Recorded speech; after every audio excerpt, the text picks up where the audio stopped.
Good morning, students.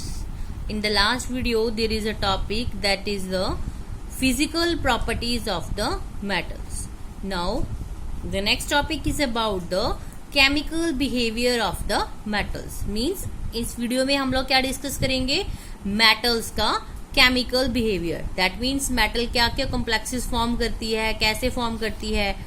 Clear. सो इसकी first property हमारे पास है, metals are electropositive elements. So what is the meaning of electropositive. First हम ये क्लियर करेंगे कि इलेक्ट्रोपॉजिटिव क्या है.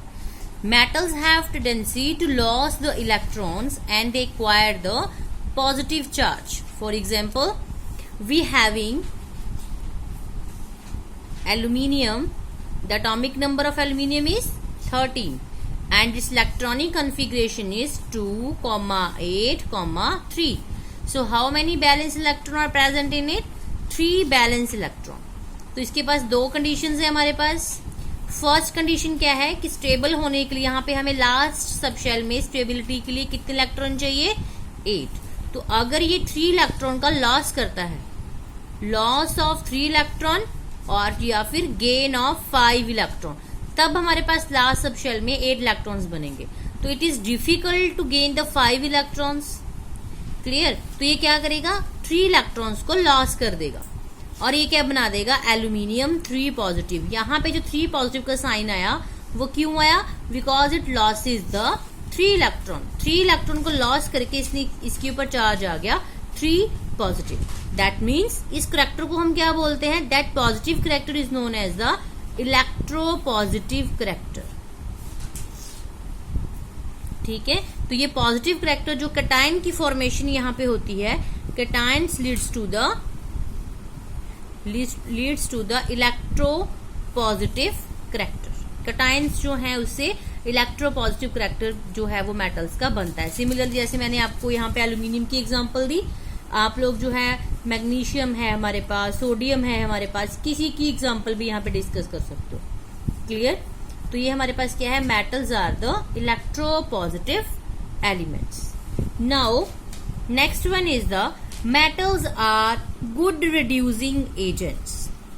अब good reducing agents क्या है हमारे पास, which having capability to give up the electron easily. ठीक है. reducing character का जो मतलब है हमारे पास वो क्या होता है कि उसके साथ कोई चीज अटैच, जैसे कॉम्प्लेक्सेस है हमारे पास, लेट अस सपोज, तो अगर वो अपने साथ वाला जो एलिमेंट है उसको इजिली दे देते हैं. क्लियर. जैसे हम सिंपली बात करें कि हमारे पास क्या है, अमोनिया है या हमारे पास फॉस्फीन है या हमारे पास कोई और हाइड्राइड्स हैं, तो अगर वो हाइड्रोजन को इजिली दे रहे हैं तो दैट मीन्स हम वहां पे क्या बोलेंगे कि ये गुड रिड्यूसिंग एजेंट्स है.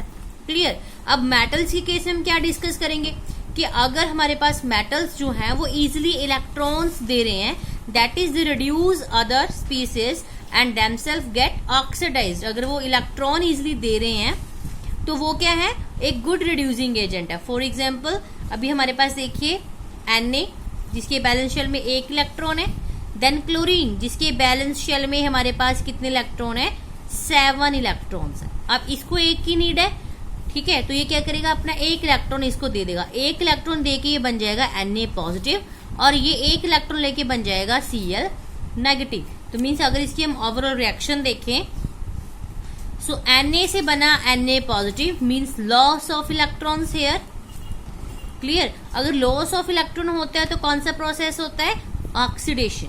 हम लोगों ने ऑक्सीडेशन और रिडक्शन सिंपली डिस्कस किया था, एडिशन ऑफ ऑक्सीजन और एडिशन ऑफ हाइड्रोजन के केस में. ठीक है. अगर हम इलेक्ट्रॉन्स के बेसिस पे उसको देखें तो loss of electron is known as, loss of electron means oxidation and gain of electron means reduction. और यहाँ पे हमारे पास क्या हुआ, इलेक्ट्रॉन्स गेन हुए तो ये क्या हुआ, फिर reduction. Clear. So simply we can say that metals are good reducing agent or simply alkali metals are the good reducing agents. Now next property, reaction with oxygen. Clear. अब हम यहाँ पे क्या डिस्कस कर रहे हैं कि metals जो हैं हमारे पास वो रिएक्शंस करती हैं. ठीक है. वो क्या करती हैं, डिफरेंट एलिमेंट्स के साथ रिएक्ट करके डिफरेंट टाइप के कॉम्प्लेक्सेस की फॉर्मेशन करती हैं. क्लियर. अब हमारे पास यहाँ पे क्या है, मेटल की रिएक्शन है किसके साथ, ऑक्सीजन के साथ. When ever metal, any metal react with oxygen, metal oxide is form. क्या फॉर्म होगा हमारे पास? मेटल ऑक्साइड फॉर्म होगा। जैसे मैंने आपको यहाँ पे दिख रहा है कि मैंने यहाँ पे सोडियम, पोटाशियम, कैल्शियम, आयरन, इन सब की एग्जाम्पल्स डिस्कस की हैं। तो जब सोडियम हमारे पास जो है वो ऑक्सीजन के साथ रिएक्ट करेगा तो वो क्या बनाएगा? वो बनाएगा हमारे पास sodium oxide. Similarly potassium react करेगा, पोटाशियम ऑक्साइड, कैल्शियम रिएक्ट करेगा, कैल्शियम ऑक्साइड, आयरन रिएक्ट करेगा तो iron oxide. Clear? So metal has a capability to react with oxygen and it's form the metal oxides.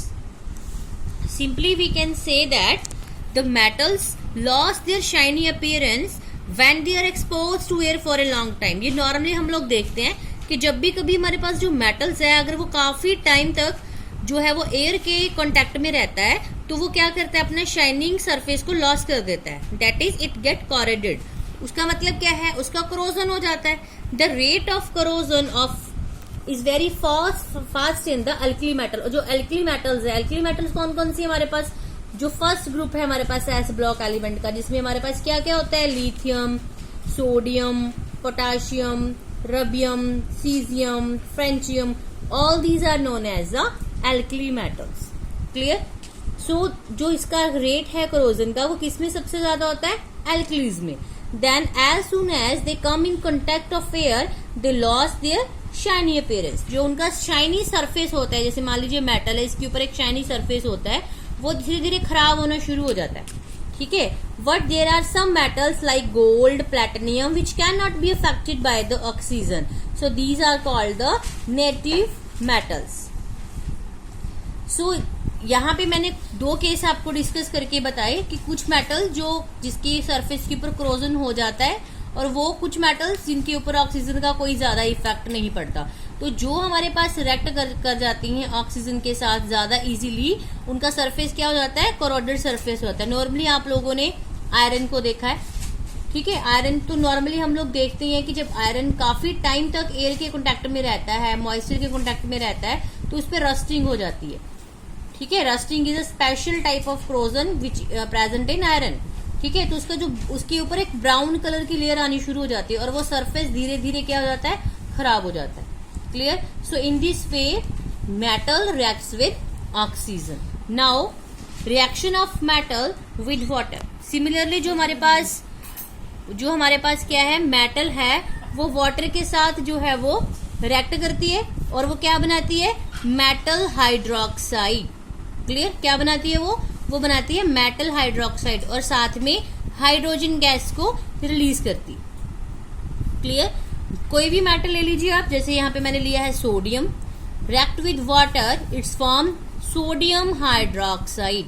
Similarly magnesium hydroxide. Clear? तो क्या बनाएगा यहाँ पे? Metal hydroxide बनाएगा और साथ में हमारे पास क्या होगा? हाइड्रोजन गैस लिबरेटेड होगी यहाँ पे। ठीक है? Now next one is the metal react with acids. अब आप कोई भी एसिड्स यहाँ पे ले सकते हैं। ठीक है? H2SO4 है, HCl है, एनी अदर।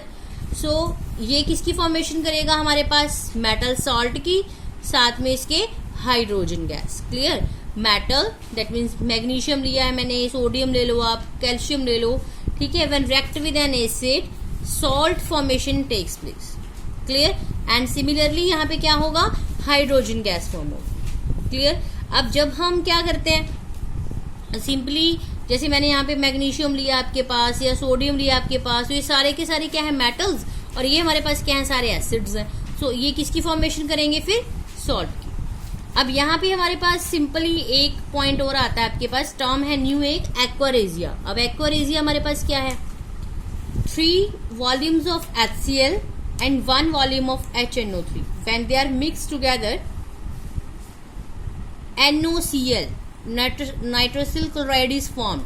ठीक है? That this compound is known as the aqua regia. और काफी सारी रिएक्शंस में इसका हम यूज करते हैं। This is the key point. Clear? Next is the reaction with hydrogen. अब हाइड्रोजन के साथ ये क्या बनाएगा? हाइड्राइड्स बनाएगा। क्लियर? कैल्शियम है आपके पास, सोडियम है हमारे पास, ये और भी किसी मेटल के साथ जब ये रिएक्ट करता है हाइड्रोजन, ये क्या बनाता है, मेटल हाइड्राइड। किसकी फॉर्मेशन करता है ये, मेटल हाइड्राइड की। अब मेटल हाइड्राइड हमारे पास क्या है, complexes of metal with hydrogen. Clear. तो ये हमारे पास क्या है, कुछ एक केमिकल प्रॉपर्टीज हैं किसकी, मेटल्स की। मतलब मेटल्स जो है वो हमारे पास किस किस की फॉर्मेशन करता है। अब सिमिलरली हमारे पास नेक्स्ट टॉपिक है about the reactivity series of the metal. अब रिएक्टिविटी सीरीज हम क्या डिस्कस करेंगे कि कौन सी मेटल जो है वो ज्यादा रिएक्टिव है, कौन सी लीस्ट रिएक्टिव है, और ये जो रिएक्टिविटी है वो किस चीज के ऊपर डिपेंड करती है।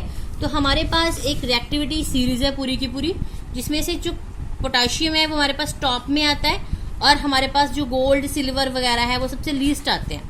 ठीक है, दैट मीन सिंपली ये जो पैटर्न है वो हमें क्या शो कर रहा है कि जो पोटाशियम है, सोडियम है, हमारे पास ये ज्यादा रिएक्टिव मेटल्स हैं। अब ये क्यों रिएक्टिव हैं, इनकी रिएक्टिविटी ज्यादा क्यों है, वो अभी हम डिस्कस करेंगे। So the arrangement of different metals in vertical column in order of decreasing the reactivity of metals. अब ये रिएक्टिविटी सीरीज क्या है हमारे पास कि मेटल्स को इस तरीके से हमने अरेंज किया हुआ है कि उनका जो रिएक्टिविटी है लेवल है वो डिक्रीज कर रहा है। ठीक है, for this series hydrogen taken as standard. Hydrogen को हमने क्या माना है, यहाँ पे स्टैंडर्ड माना हुआ है। The most reactive metal that is potassium placed at the top of the reactivity series, whereas the least reactive metal that is gold is placed at the bottom of the series. ये मैं पहले ही बता चुकी हूँ आपको, सबसे ज्यादा reactive कौन है, पोटाशियम, और सबसे लीस्ट रिएक्टिव कौन है यहाँ पे, गोल्ड। ठीक है, और जो सबसे ज्यादा रिएक्टिव है it's present in the top, और जो सबसे ज्यादा लीस्ट रिएक्टिव है वो कहाँ पे है, वो बॉटम में है। Due to less reactive nature of gold and silver these metals found in the native state. अब गोल्ड जो है, सिल्वर जो है, वो हमारे पास किस फॉर्म में होती है, वो होती है नेटिव फॉर्म में। अब नेटिव फॉर्म का मतलब क्या है, नेटिव फॉर्म दैट मीन्स वो है फ्री स्टेट में। फ्री स्टेट में क्या मीनिंग है इसका, मीन्स जब हम लोग कभी भी मेटल एक्सट्रैक्शन पढ़ते हैं, इस चैप्टर में इस बार आपके वो टॉपिक कट हो गए हैं, लेकिन हमें सिंपली वैसे पता है कि जो मेटल्स हैं हमारे पास वो हमें कंबाइंड फॉर्म में मिलती हैं। कंबाइंड फॉर्म में कैसे, जैसे कि वो किसी और के साथ प्रेजेंट होंगी।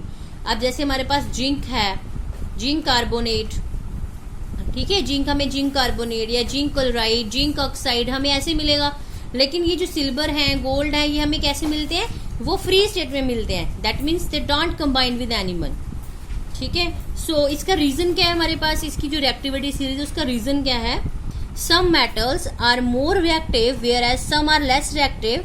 This can explain why tendency of the metal to loss the electrons.